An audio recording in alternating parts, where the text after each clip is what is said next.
Les contes de Fitzgerald, épisode 6.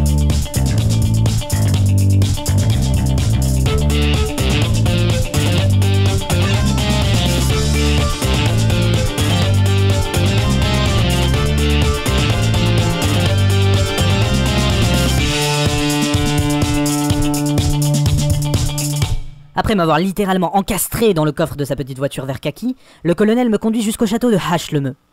J'en venais presque à regretter la prison. Puis on m'installa et me ligota sur une petite chaise dans une pièce exiguë du château, dans laquelle s'affairèrent autour de moi 3 esthéticiennes ainsi que leurs sbires, qui avaient pour mission de me faire beau pour le mariage. Moi, le plus beau lutin de tout le comté. Non mais franchement, mais calme l'autru, oh.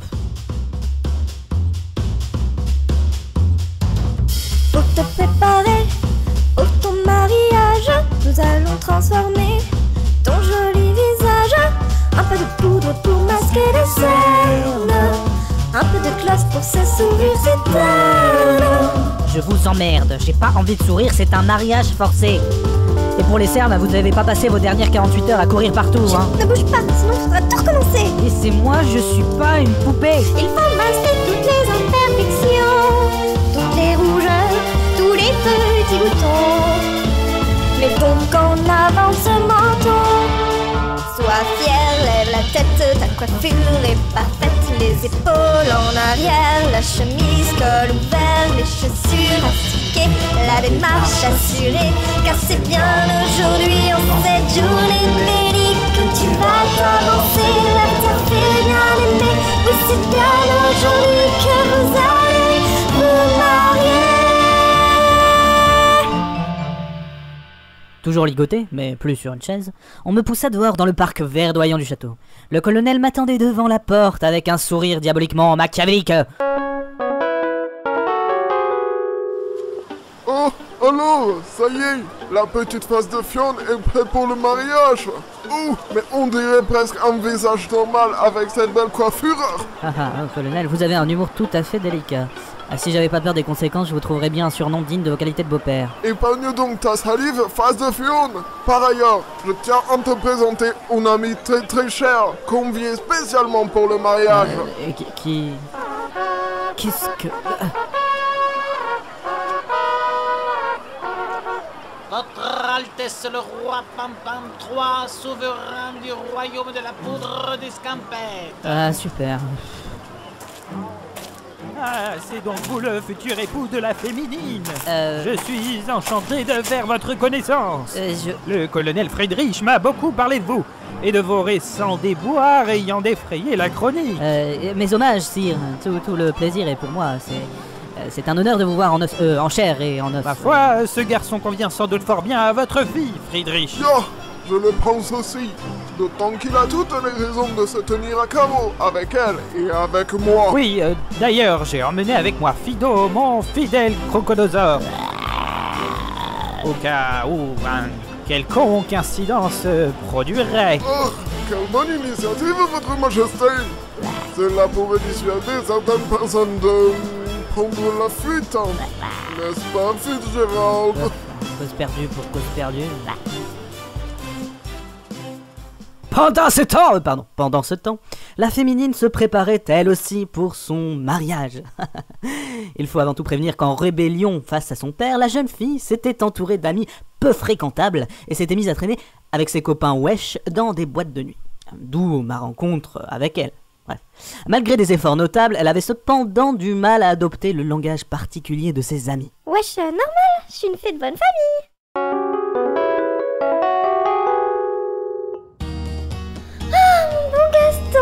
Voir dans ce triste état est bien la seule et unique motivation qui me pousse à épouser ce bâtard. Ah, c'est chelou, hein. Vous êtes sûr qu'il faut que je vous embrasse une fois mariée pour vous rendre votre apparence?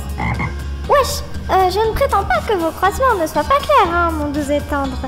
Mais l'idée de devoir par la suite tuer mon époux officiel n'est pas des plus plaisantes.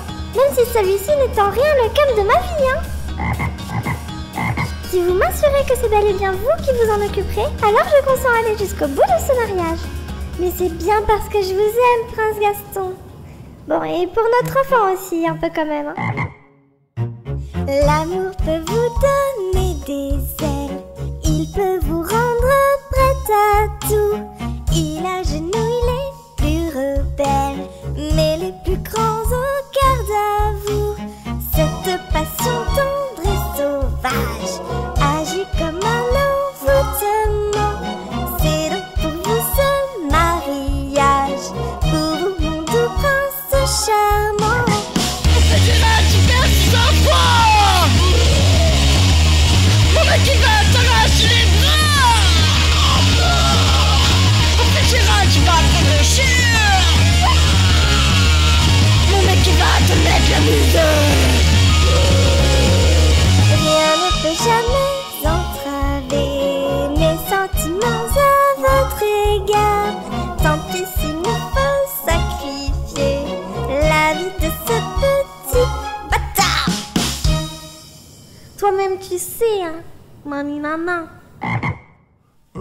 Cette chanson, vous l'avez entendue? Vous étiez là à ce moment-là? Bon, c'est un peu romancé la chanson et tout, mais j'ai entendu la plupart. En fait, j'étais dans la pièce d'à côté.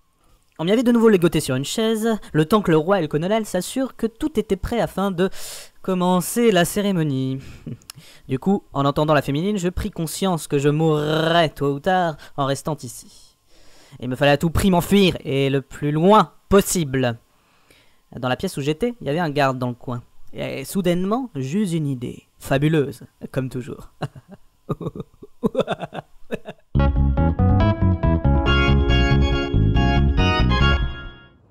Psst, garde! Oh putain, tu vas pas me faire chier, hein, oh. Oh, mais c'est vous! On se connaît? Ah bah oui, vous étiez de garde à la prison hier soir, c'est vous qui m'avez libéré. Oh oui, oh putain, con, je vous remettais pas ça, la barbichette.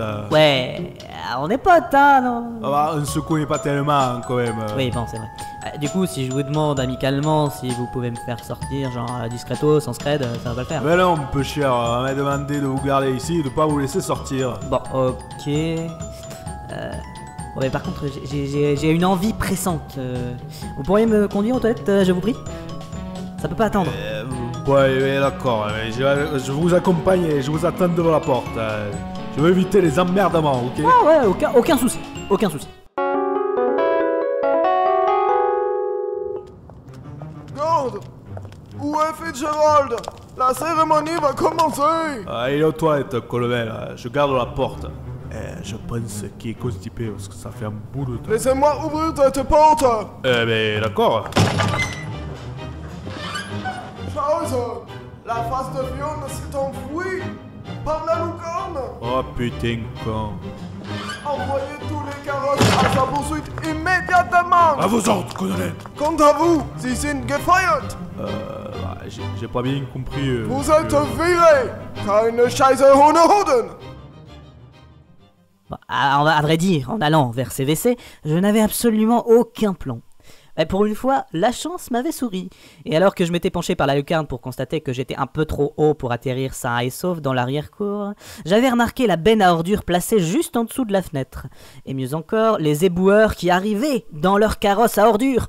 Comme ils étaient encore trop loin pour me voir, je sautais sans réfléchir par la lucarne. Ah putain, c'est dégueulasse en plus, ça schlingue. Ah merde, ils arrivent.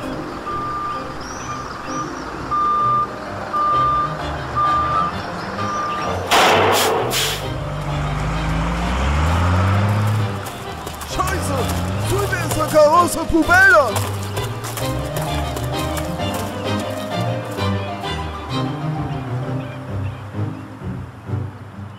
C'est donc puant et entouré d'ordures que je partais pour de nouvelles aventures dans ce carrosse poubelle. Et j'ai envie de dire, poubelle la vie. Pardon, je sors. Je crois que ça suffit pour le moment, parce que vous venez quand même de faire la blague la plus pourrie de tout l'univers. Ouais, puis après toutes ces chansons-là, j'ai bien besoin d'une petite pause. Bon, la suite au prochain épisode.